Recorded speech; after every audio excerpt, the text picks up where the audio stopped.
Have you ever heard of, I think it's called Rocket Fizz. Apparently they're ripping it and they have like a ton of locations and that's all they do. You walk in and it's like a old school, like. How often would you guys go? Every time I was there. Are you like serious? Once or twice a month, yeah. That's one of those stores where I'd walk by and I'd be like, how's this store even open right now? Mm-hmm. Like, who's buying this random soda in here? But it was you. It's people like you. It's me.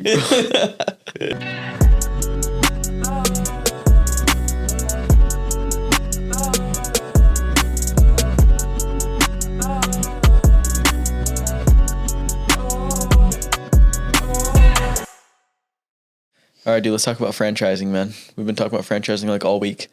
Yeah, we've been on a franchising kick. Dude, it's really enticing. It's really enticing to be a franchisor. What are some things you like? What are some things you don't like?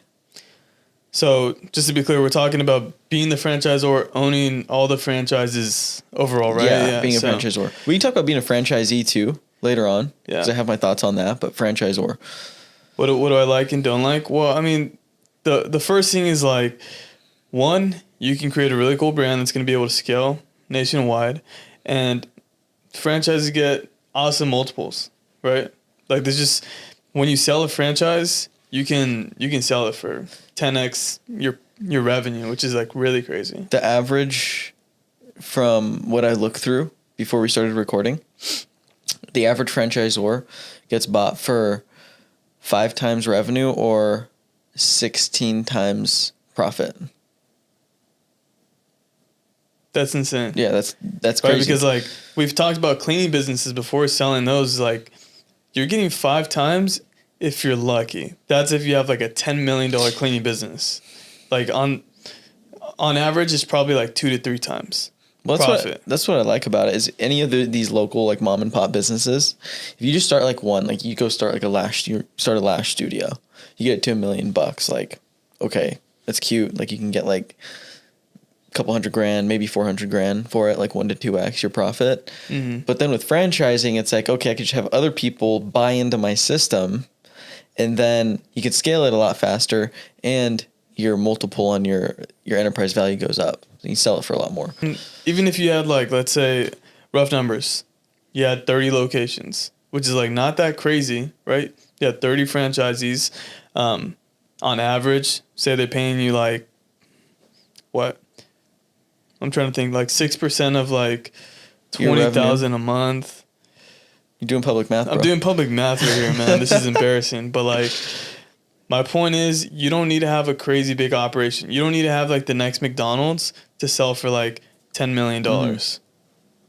So, yeah, it's a good opportunity, and there's some interesting ones. Like you can franchise anything. When I was doing research for this episode, mm-hmm. like there's some ridiculous franchises. There's like there's a bird feeding one where you take people on like bird feeding tours. People are franchising that. There's one interesting one. I've actually been in one of the shops. Have you ever heard of, I think it's called Rocket Fizz. You've been in one of those before? Yeah. Never heard of it. Yeah. So when I was dating this girl in 2016, she went to Cal Poly, or 2016 to like 2018. She went to Cal Poly San Luis Obispo, and in their little downtown area, they had one of these, and I would go visit her like once a month, maybe twice a month. And I would always go into the shop because they have like sodas and candy that you can't find anywhere else, like craft soda brands that they stock. It's called Rocket Fizz. I didn't know they were franchised until I was doing research, but apparently they're ripping it and they have like a ton of locations, and that's all they do. You walk in and it's like a old school, like, what's the word I'm looking for here? Like a 1950s vibe. Vintage. Like vintage, yeah. Something like that. It's like a real vintage, bunch of random sodas, and I would get like 8 of them. How often would you guys go? Every time I was there. Are you like serious? Once or twice a month, yeah. That's one of those stores where I'd walk by and I'd be like, how's this store even open right now? Mm-hmm. Like, who's buying this random soda in here? But it was you. It's people like you. It's me. There's another one too that I was looking at because I was like, who the hell would franchise a fucking retail store? Like that just sounds like ass to franchise a retail store, because you also have, like, I get it with services, but a retail store where you're buying all this physical product, I don't know. It sounds like a pain in the ass. Are you saying retail as in like fast food and everything too? No, retail is in like stores. So for example, like that would be a retail. Like Rocket Fizz, they sell soda. It's like a physical location. I'm sure you can buy online So too. selling products that are not like food, basically. Yeah. Yeah. Because there's another one too that's ripping it called Monkeys. And all they do is it's a franchise for luxury goods. They sell luxury goods. Just like any kind of brand? I mean, well, that's like considered luxury? I think so. I didn't do too much into that one. I didn't even plan on talking about that one, but I thought it was interesting because like you could literally franchise anything. Yeah, I think people would be surprised by like what you can franchise. If you have a concept where like someone can make money and it's something that it's harder for like one person to scale by themselves, like nationwide, you can franchise it. Mm-hmm. Yeah, and what's interesting too is just like any other industry, any other business, I don't care what industry it's in, you can bank on 80% of people in the industry to suck. And I've seen it because me and you, we've been through the franchise process. And we also have friends that are franchisees. We have friends that own single location franchises. We have friends that own multi-location franchises. Dude, people don't know that we've been through the franchise process before. Yeah, we never talk about that. No. We actually have pictures and stuff because we were like in an interesting... You want to talk about that? Yeah, let's talk about it. So, go ahead. Well, let's just talk about how it started. So, I think you could tell that part better because you kind of got that ball rolling. Yeah, so I got a call out of the blue, and I remember it was funny. I don't want to say the brand actually, just because I don't want to badmouth anyone. But it was a window cleaning franchise, and we saw they had just recently opened in our area, and like 2-3 months prior to him calling me, it was really the business line. I was just picking up the phone calls at the time at Orange Window Cleaning, and we saw this franchise move in, and we had been doing a ton of research on them and the owner of the company that actually started that window cleaning franchise. Mm-hmm. And he calls me out of the blue 2 months after we discovered this, and we were like, oh shit, like they're probably gonna like run it up or whatever. And he calls me up. He's like, hey dude, I own XYZ franchise. I just opened this location. I'm down here in San Clemente or Dana Point somewhere.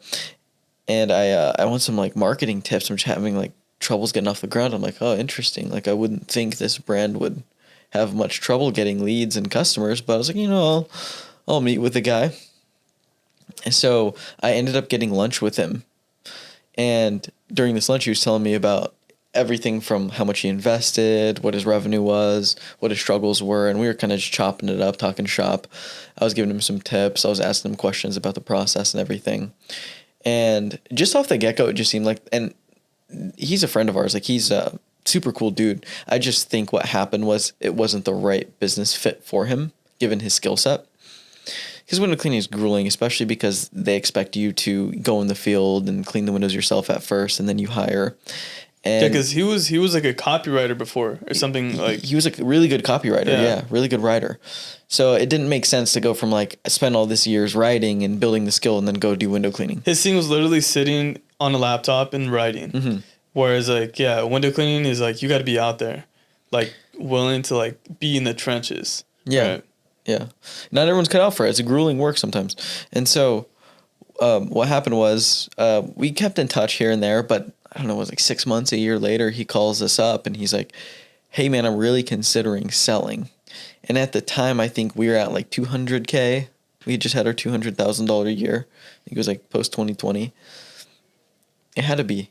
Well, I remember that was the time where I wasn't in the business like for a bit because that's when I was working my engineering job.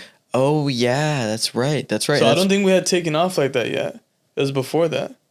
It was during our 200K year. It was 2020. At the beginning of it, yeah. Because I remember when we got lunch and like finalized everything, like it was gonna go through. It was like it was the first time the restaurants reopened.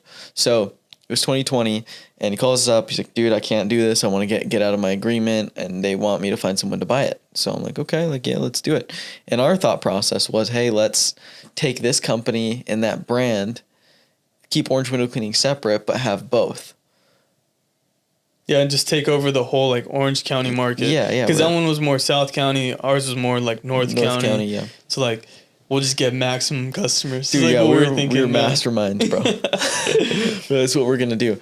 And so, I get on the phone to go through the process to acquire this franchise. And they're like, we're going to give you all these discounts because he already paid the franchise fee. And when you're buying a franchise, you pay an upfront franchise fee. And then you get a certain amount of zip codes. And then if you want to buy more, at least how this one worked. And then if you wanted to market in more zip codes, then you'd have to purchase those zip codes. And I think they were selling them for like $15K or something ridiculous. And he's like, we'll give you like all the zip codes for free. You don't got to pay for it that he already has. And then you just have to pay like a $15K transfer fee. It's like $15K to buy this business, truck included. We would take over the debt because there's a little bit of debt left on the truck. That he had a big ass Mercedes Sprinter that was built out with all the equipment in the back. And it was a crazy deal. And I was like, okay, I'm liking what I'm hearing. And so I'm going through it and I'm like, okay, well, I already have a window cleaning business though. It does like X amount per year. I don't want to roll my customers into this brand because I don't want to pay the royalties, like just being upfront with you. He's like, oh, well, no, it has to be one company. You can't run a competing business. So I'm like, well, I'm out. Like, I'm not doing this then because we already spent so much time building the window cleaning business. I was not going to give up like an 8% royalty on all of our revenue. And so I was like, okay. Then we came up with a bright idea to be like, okay, we're going to bamboozle them and say that I'm going to refer my friend Sergio because you were out of the business at the time and you would start that business. We would keep it separate and we would just pool the profits and split the profits. Yeah. That was the plan. Yeah. And then talk about you going through the process because you actually hopped on the interviews and everything. I didn't. Yeah. I mean, it's one of those like weird things where it's called an interview, but it's kind of like a sales process. Mm-hmm. You know what I mean? Like he starts asking me about, what I do for work. And, I mean, we just kind of built some rapport and it wasn't nothing crazy.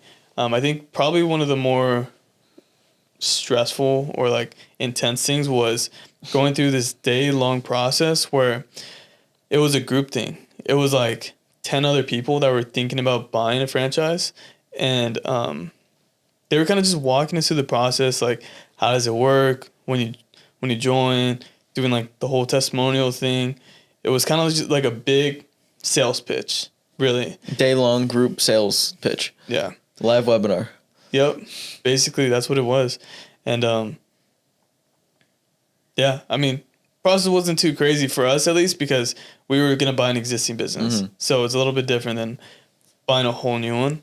Because, like, dude, the franchise fee was probably like $40,000, $50,000. Like, all in all, the investment was like almost close to $100,000 because of the truck and all the equipment and everything you had to buy. So, like, we were getting like a steal, like only paying $15,000. Yeah. Yeah, I think Buddy like drained his 401k too. He did. To like buy it. He did. Yeah, like hundreds of that, like over $100,000 he lost. Yeah. Why didn't it end up going through? I can't really remember. I remember being on a job site and then being like, okay, we're announcing if you get in or not. And I was like, I want to be there. So I got in the car and I was like in the passenger seat and I was like quiet and you were on Zoom on your phone. And the guy's like, okay, you're in. I'm going to send you over some paperwork or something, like next steps. And then we talked about it. And what happened was we got scared because we were going to hide from them that we were going to keep Orange Window Cleaning running. Yeah. Because we were going to bamboozle them. Yeah.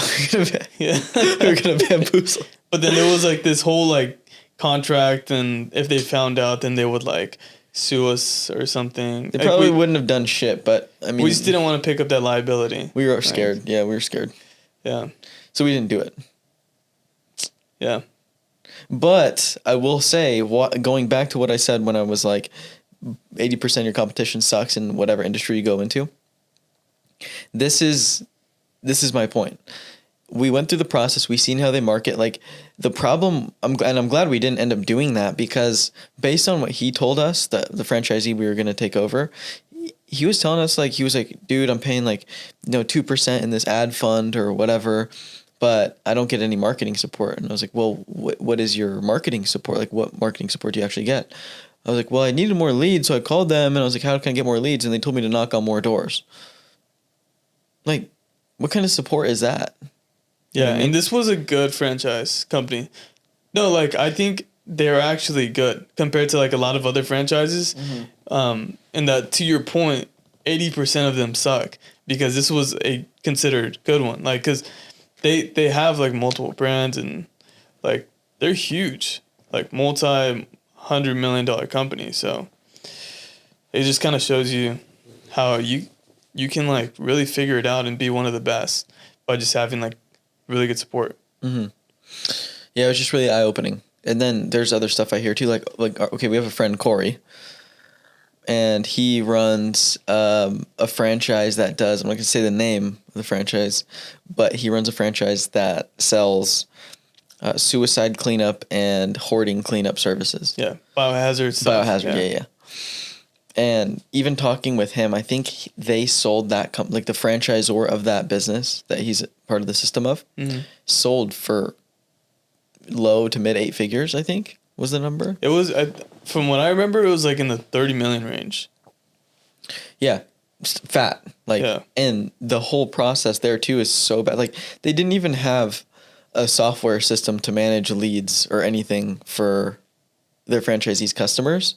And they had said, go pick your own CRM. So I remember I was giving him advice. I was like, yeah, use House Call Pro. Like we use House Call Pro. He had to figure out so much stuff on his own. Mm-hmm. Yeah. And he still got to like 500-600K a year though. He was kind of killing it. Yeah. But yeah, that's just a tough business. Back to our point though, you franchise anything, dude. That's the epitome. If you can franchise anything. Yeah. That's so gross. That wasn't even the biggest one too, because I watched, I think, I listened to a podcast actually with Andrew Warner and Mixergy, and he only interviews tech entrepreneurs. But one day he had on the biggest suicide cleanup biohazard franchise owner on, and they're crushing it, dude. They're crushing it. How much are they doing? Like high 8 figures of revenue, if I remember correctly. High 8 figures? Yeah. What do you mean? Like 10 million a year? High 8 figures, like 90 million, like 80, 90, 70, yeah.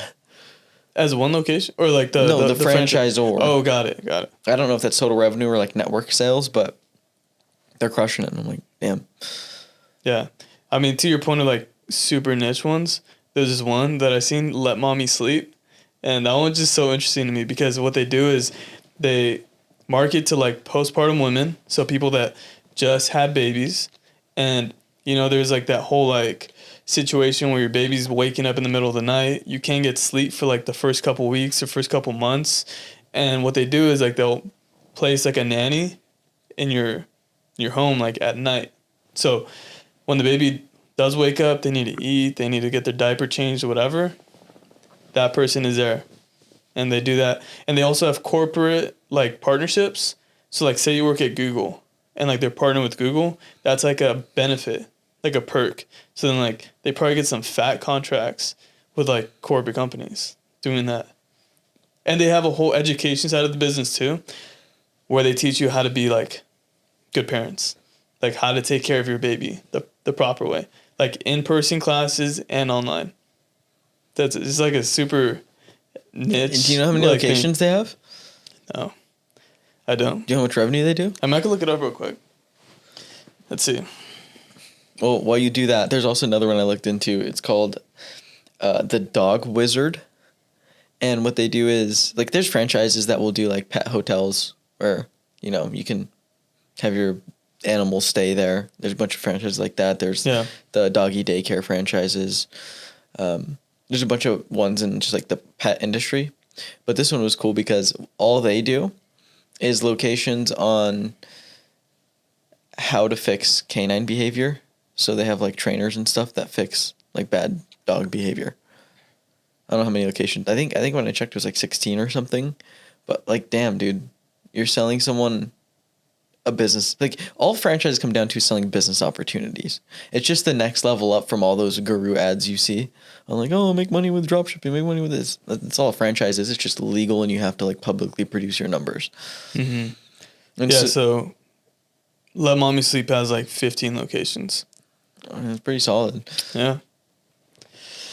But anyways, I was on a thought and you just interrupted me. Yeah, it's a next level up from like the course business because like your business in a box, it's a business opportunity where you can just like it's a business with training wheels. Mm-hmm.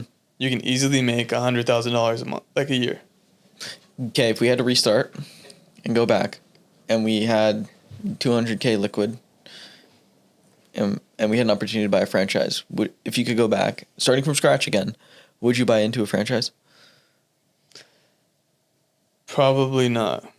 Why? Because was it knowing what I know now, or is it Knowing what you know now, yeah. Or just in general, would you buy into a franchise probably not?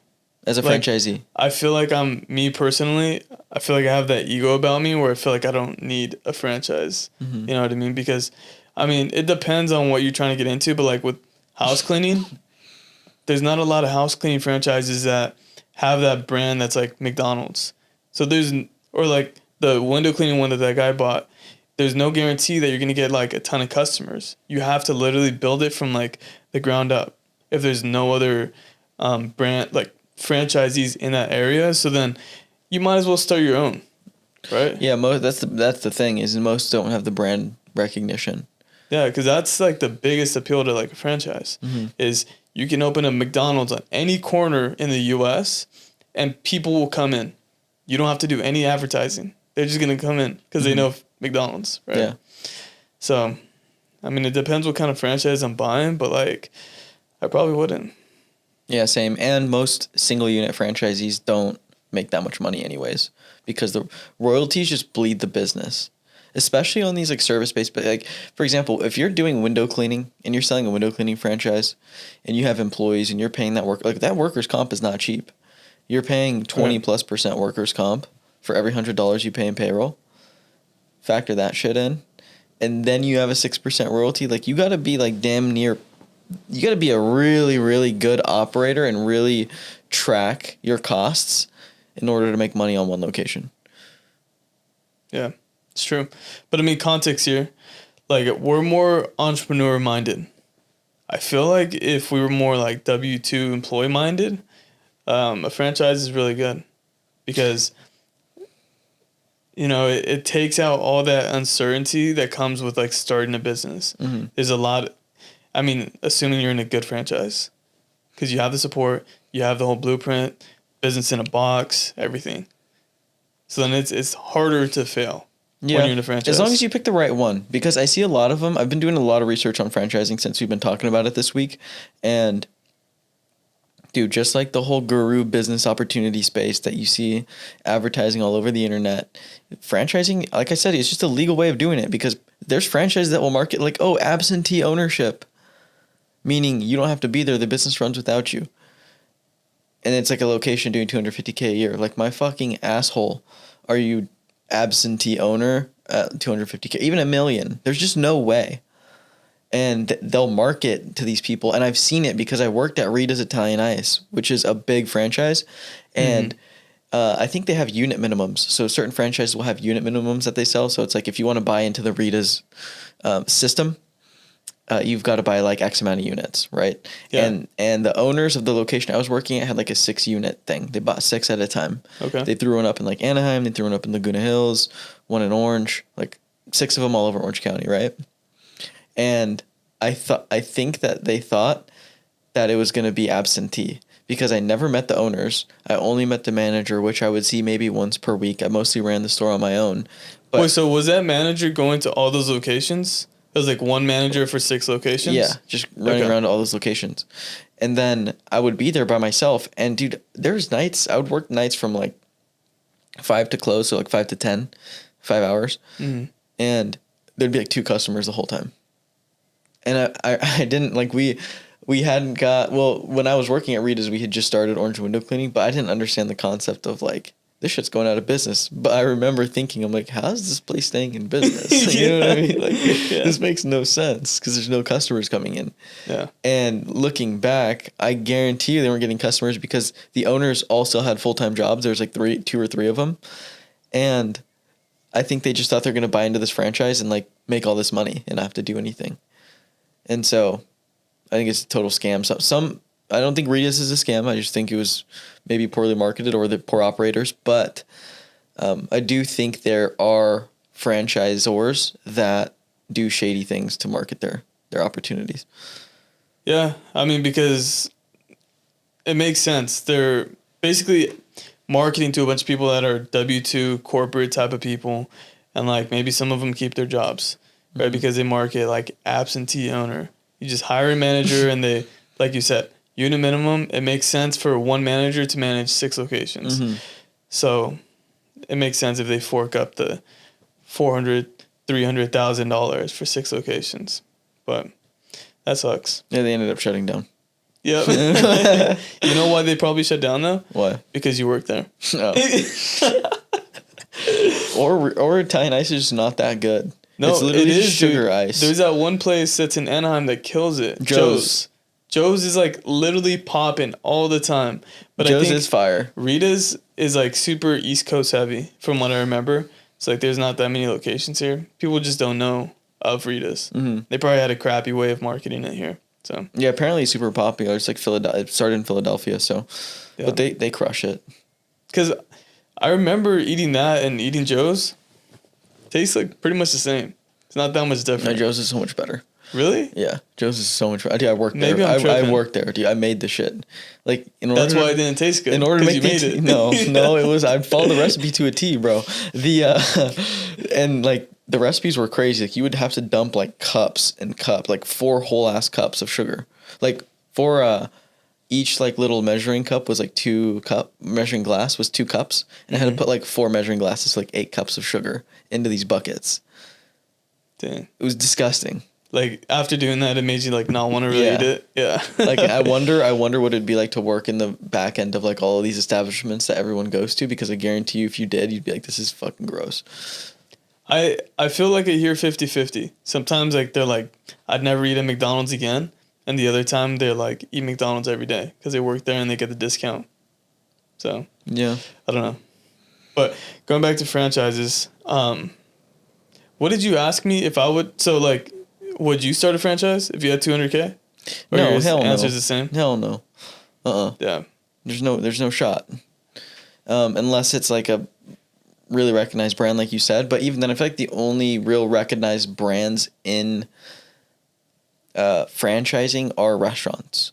The Wendy's, the Wingstops, the McDonald's, the Chick-fil-A's, Taco Bell. You know what I mean?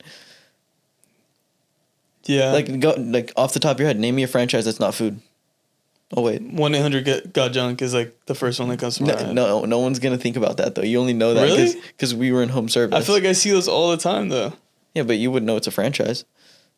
Oh, yeah, I guess. They did a really good job, but like exceptions also don't make the rule. Can you name another one that's not food? A franchise? Shoot. No? Right, exactly my point.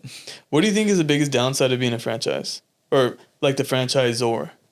Because we talked about the good stuff. Like I think the downside of being a franchisor, based on what I know, is you have long sales cycles, because you like if you're gonna market responsibly and sell responsibly, you need to be picky on who you let into your network, because you also make money off the royalties. So you need to make sure the person you pick and vet out is quality and someone that you'd actually want to work with, because it's essentially also hiring and selling at the same time, because you're partnering with them. You're expecting this person to go out and live up to your core values and your vision and your mission and everything that your company lives by. Mm-hmm. But that also creates a problem, because then if you don't have a ton of money, well, you can't just sell your way out of it, because you have long sales cycles and you have to be picky on who you market to.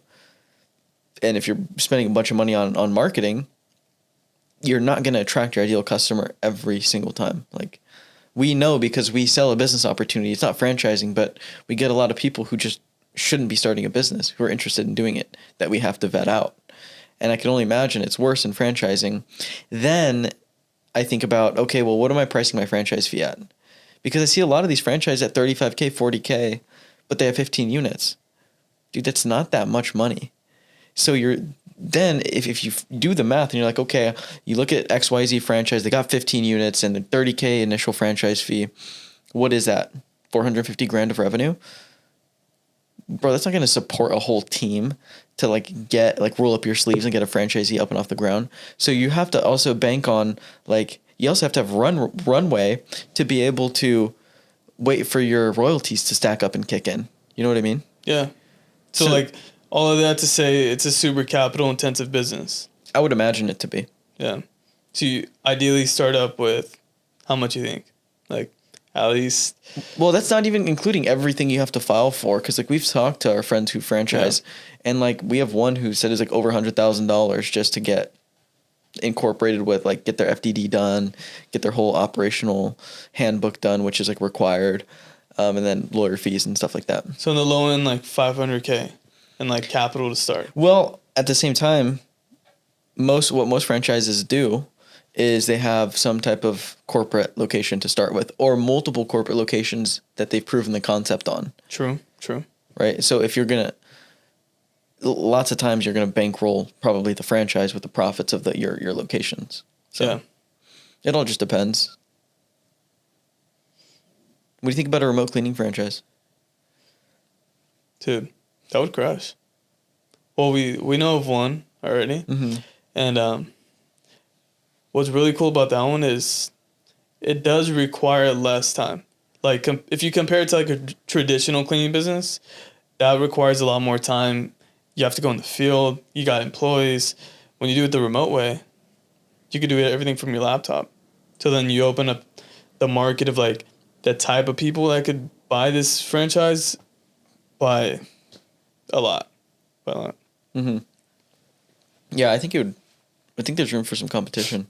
Yeah, I think the hardest part is, like you said, it's really hard to build that kind of brand, that national brand, being like a service-based business. So that's like one thing that... It doesn't stop companies from scaling, though. Like, people will still buy. I'm just saying, from my perspective, I'm going to buy for brand recognition. And, like, yeah, we've heard of all of them, like Molly Maid and Two Maids and a Mop and all these different Cleaning Authority, all these different franchise cleaning brands. But we're in the space. We know them. Yeah. Most people wouldn't know it's a franchise. Yeah. Yeah.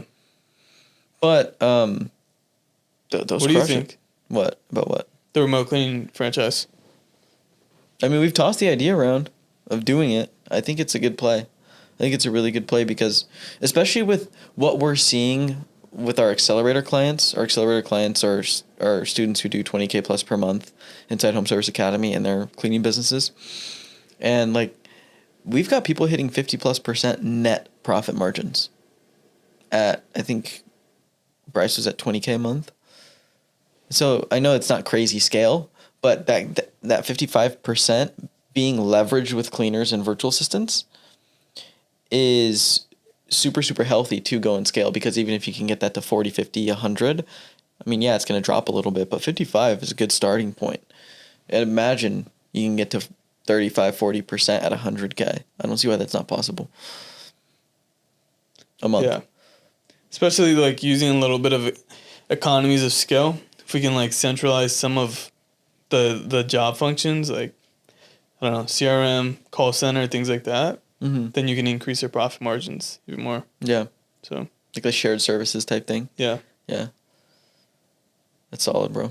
Yeah. And then the opportunity too. I like being a franchisor. I like the idea of starting like being a franchisor of remote cleaning, because the competition of cleaning franchises, I think, sucks. Yeah.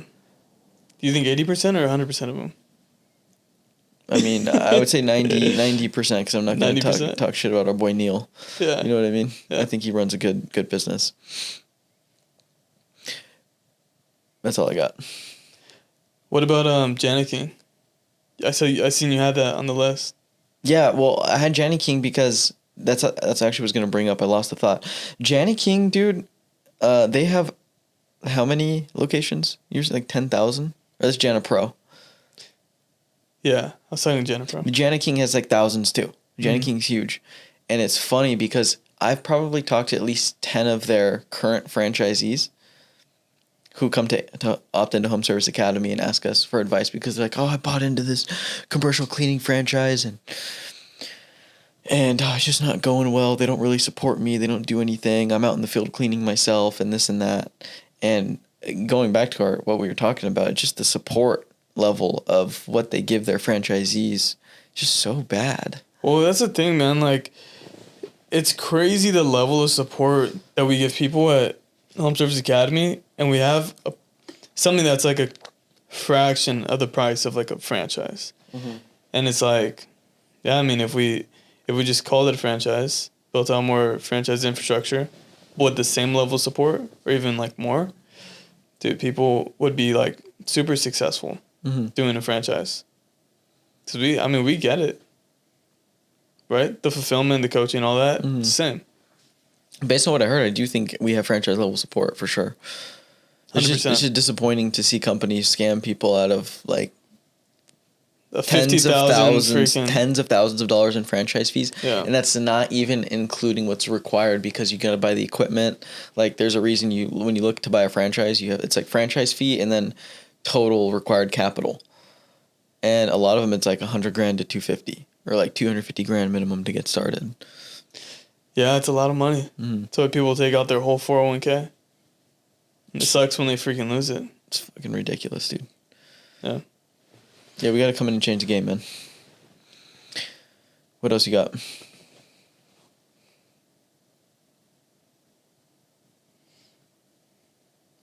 Dude, we hit everything on here, but like, tell me about the Wolf of franchises. That's my homie. The Wolf of franchises. That's my homie, bro. I can't say his name. I was about to say his name. I almost exposed him. You read his newsletter, huh? I just started this week reading it, but dude, follow the franchise Wolf on Twitter. He's got tons of followers. I found the guy like at 500 followers, and I was bigger than him at the time, so I remember pumping and stuff. And like we started, me, him, and Neil all had a group chat, and we were building this relationship. And he told me his whole plan. He's like, I'm gonna grow this account, and I'm gonna launch this software. And dude, he executed to a T. He did exactly what he said he would. Did it, yeah.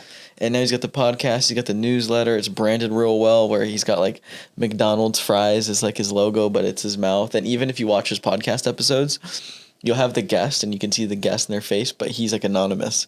So it's just the fries like talking on the podcast. Did he ever tell you why he's anonymous? I have no idea.